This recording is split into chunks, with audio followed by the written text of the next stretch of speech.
Good morning, students. This is science, and we were on chapter number 5. And yesterday I have explained you about the safety at home.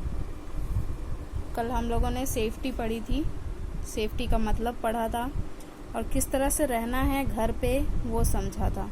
ठीक है, आज हम समझेंगे कि safety in the kitchen, कैसे kitchen में हमें safety measures लेने हैं, किस तरह से हमें अपने आप को बचा कर रखना है, वो हम सेफ्टी इन किचन में पढ़ेंगे.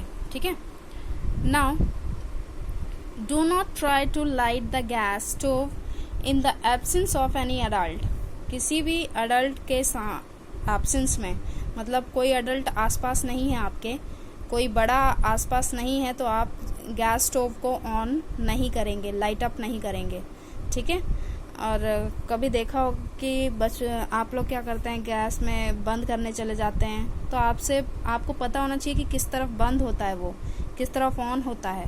तो ये सारी जो बेसिक चीज़ें हैं, ख़ास तौर पे आपकी एज में तो गैस से और लाइट से दूर ही रहना है. लेकिन अगर आप करते भी हैं तो आपको पहले पूरी नॉलेज होनी चाहिए कि किस साइड नॉब घुमाने पे किस साइड ऑफ होता है और किस साइड ज़्यादा हो जाता है और किस साइड कम हो जाता है. ठीक है. तो ये सारी जो बेसिक चीज़ें हैं किचन में जाने से पहले आप समझ लीजिएगा. बाकी और कभी भी कुछ भी करते हैं तो एक अडल्ट ज़रूर होना चाहिए किचन के अंदर, मतलब कोई बड़ा आपके साथ होना चाहिए, तभी आप उनके ही गाइडेंस में सारे काम कर सकते हैं किचन के अंदर. ठीक है. आपकी एज के बारे में बात हो रही है, बाकी जो हैं वो तो समझदार होते ही हैं. सो फर्स्ट जो लाइन है ये यही बताती है कि किसी भी अडल्ट के सामने ही जो भी आपको गैस स्टोव लाइट करना है या फिर गैस स्टोव में आपको कम करना है या ज़्यादा करना है, तो वो सारी चीज़ें एक अडल्ट के सामने ही करनी है. ठीक है. In the case of gas leakage open the doors and windows to let the gas out. Gas leakage जब होती है आपको महक आ जाती है, पहले से ही गैस की बदबू आने लगती है. ठीक है.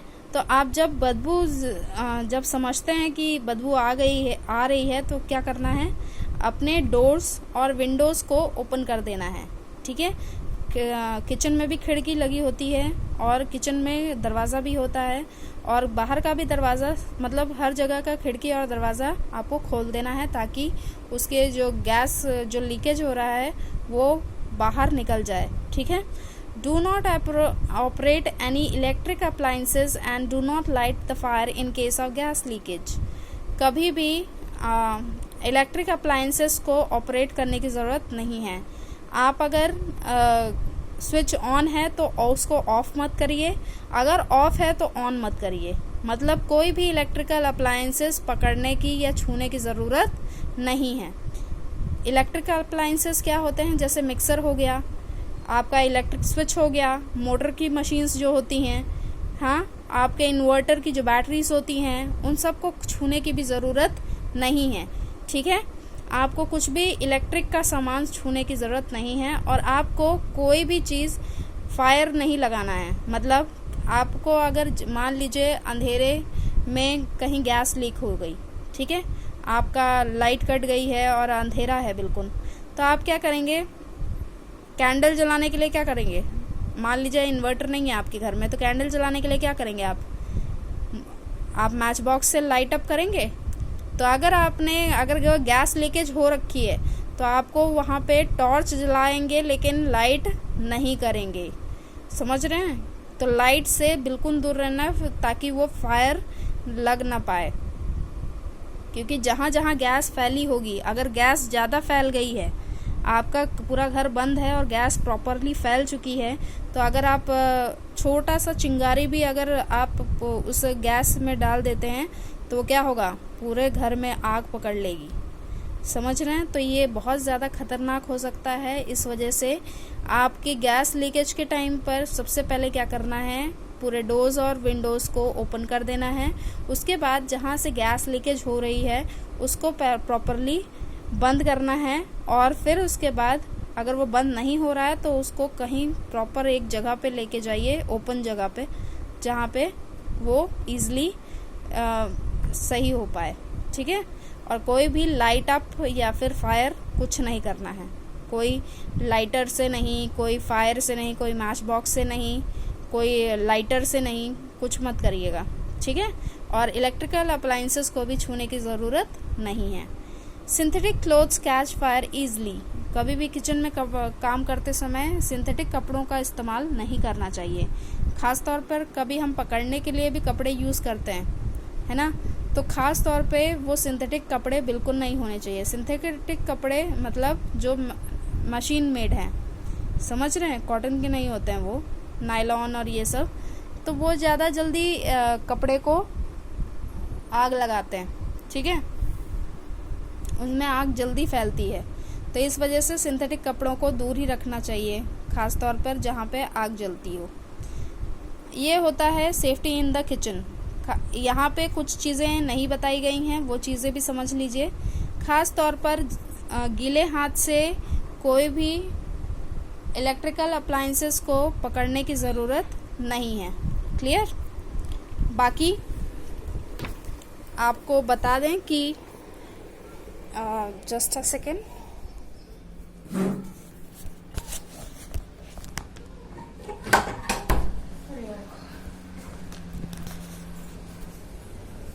इसमें क्या है कि दूसरी जो चीज़ है सेफ्टी इन द किचन में, आपको पहली बात जो मैंने बताई कि चाकू और इन सब से भी दूर रहना है आपको। मतलब अगर उसमें सीजर्स रखे हैं और चाकू रखे हैं तो वो सब भी आपको पकड़ने नहीं हैं। ये सब चीज़ें हैं जो किचन में ख़ास तौर पे ध्यान दिया जाता है। और किचन में जो ख़ास तौर पे ये है कि ऑयल जहाँ पे खाना बनता है वहाँ से भी आप दूर रहें, ताकि जो ऑयल जो स्पिल होता है, कभी देखा होगा तेल की छींटें भी पड़ती हैं, तो वो सब भी आपके ऊपर लग सकती हैं। तो इस वजह से किचन में जो सेफ्टी होती है, आप किचन में जो बाकी काम होते हैं वो सब कर सकते हैं, लेकिन फायर के पास जाने की भी ज़रूरत नहीं है। ये होता है सेफ्टी इन द किचन। बाकी safety in the bathroom, keep the bathroom floor dry. Bathroom floor को हमेशा सूखा रखना चाहिए। नहाने के बाद उसको वाइप करना पड़ता है, ठीक है। समवन में easily slip on the wait floor. खास तौर पर जब बाथरूम का जो फ्लोर है वो अगर गीला है तो कोई भी फिसल कर गिर सकता है। इस वजह से नहाने के बाद बाथरूम के जो फ्लोर को वाइप कर दिया जाता है। वाइपर होता है ना, घर में वाइपर होंगे आपके, छोटे बड़े जो भी हैं, तो उसको हम पानी को पूरा अच्छे से निकाल देते हैं ताकि वो पानी सूख जाए और फिर बाथरूम का जो फ्लोर है वो बिल्कुल सूखा रहे, ठीक है, ताकि आप इस तरह से स्लिप ना कर जाएं। डू नॉट लीव सोप और shampoo on the floor, someone might trip over them. कभी भी शैम्पू और जो साबुन होते हैं और जो आप कपड़े धुलते हैं उसके बाद भी आपको क्या करना है, वो चीज़ें ज़मीन पे नहीं रखनी है, ठीक है। आपने यूज़ कर लिया, उसके बाद उसको प्रॉपरली जगह पे रखिए जहाँ पे उसका जगह है। आप फ्लोर पे ऐसे ही पड़ा मत रहने दीजिए। क्योंकि उससे भी फिसल कर उसमें काफ़ी ग्रिप होता है, मतलब स्लिपरी होता है वो, ठीक है, फिसलने लायक वो काफ़ी, वो उसमें इंग्रेडिएंट्स पाए जाते हैं। तो वो चीज़ें जो हैं वो उसके ऊपर अगर आपका पाँव पड़ता है तो आप क्या करेंगे, फिसल जाएंगे। आपको पता भी नहीं चलेगा कि वहाँ सोप रखा है या साबुन रखा है, क्योंकि झाग से हमें नहीं पता चलता। तो झाग में अगर आपका पाँव स्लिप कर गया तो फिर आप गिर जाएंगे और आपकी हड्डियाँ भी टूट सकती हैं उससे। तो ये बहुत ही खतरनाक चीज़ें हैं जो हम रोज़ करते हैं लेकिन हम समझते नहीं हैं। समझ में आ रहा है? और समझ कब आती है, जब हमें चोट लग जाती है। तो अगर कोई इंसान पहले ही समझ लेता है इन छोटी छोटी चीज़ों को, तो उनको चोट लगने से पहले ही ये चीज़ समझ में आ जाती है कि हमें क्या करना है और क्या नहीं करना है। क्लियर? तो ये दो चीज़ें आपके बाथरूम की जो सेफ्टी के लिए हैं। बाकी किचन का समझा दिया है। आगे हम पढ़ेंगे safety while handling electrical appliances. जब हम इलेक्ट्रिकल अप्लायंसेस को ऑपरेट करते हैं तो उस टाइम पे क्या चीज़ों को ध्यान रखना चाहिए वो हम इसमें पढ़ेंगे। इलेक्ट्रिकल अप्लायंसेस वो होते हैं जो इलेक्ट्रिकल से जो इतनी भी मशीन्स चलती हैं, लाइक आपके मिक्सर, आपका आयरन जो होता है, प्रेस, ठीक है, आपका कंप्यूटर, आपकी टीवी, जितनी भी सारी चीज़ें हैं, आजकल तो सभी चीज़ें इलेक्ट्रिक से ही चल रही हैं, ठीक है। तो do not touch electric switches and wire with the wait hand. कभी भी गीले हाथ से इलेक्ट्रिक स्विचेस और वायर को टच नहीं करना है। गीले हाथ से जल्दी इलेक्ट्रिक शॉक लगता है, ठीक है। You may get an electric shock, और आपको बहुत ईजिली इलेक्ट्रिक शॉक लग सकता है। चाहे सूखे हाथ में उस स्विच को दबाएंगे तो नहीं लगेगा, लेकिन गीले हाथ से दबाएंगे तो पक्का लग जाएगा, ठीक है। If a person gets an electric shock immediately switch off the mains. कभी भी किसी को अगर इलेक्ट्रिक शॉक लग जाता है तो ख़ास तौर पर जो आपके घर में एक मेन स्विच बोर्ड होता है, जहाँ पे प्रॉपरली एक ऑन और ऑफ का बटन होता है। ऊपर करने में ऑन हो जाता है, नीचे करने में ऑफ हो जाता है, और वो रेड कलर की मेन स्विच होती है। उसी को अगर आप प्रॉपरली ऑफ कर देते हैं तो पूरे घर की लाइट चली जाती है। तो किसी को भी अगर इलेक्ट्रिक शॉक लगता है तो उसको पकड़ने मत जाइएगा, उसको छुटाने मत चले जाइएगा, क्योंकि आपको भी पकड़ लेगा, ठीक है। तो आपको पहले क्या करना है, आपको मेन स्विच पहले बंद कर देनी है। मेन स्विच जैसी बंद हो जाएगी वो इंसान छूट जाएगा इलेक्ट्रिक से। ऐसे हरी में मत चले जाइएगा, मतलब जल्दबाजी में उसको ही मत पकड़ने लग जाइएगा। इससे क्या होगा, आप ही को शॉक लग जाएगा, ठीक है। तो कोई भी एक्सीडेंट होता है तो पहले तो अपने आप को काम डाउन करना है। काम डाउन मतलब पहले अपने आप को ये चीज़ समझानी है कि ज़्यादा बड़ा चीज़ नहीं हुआ है, आप दिमाग रख कर भी काम कर सकते हैं। उस टाइम हड़बड़ी में दिमाग काम नहीं करता है।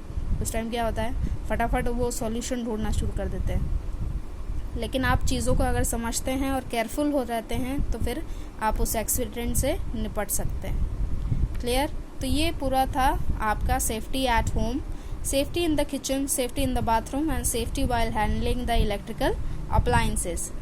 कल हम पढ़ेंगे सेफ्टी एट द स्कूल और safety at the playground and the swimming pool.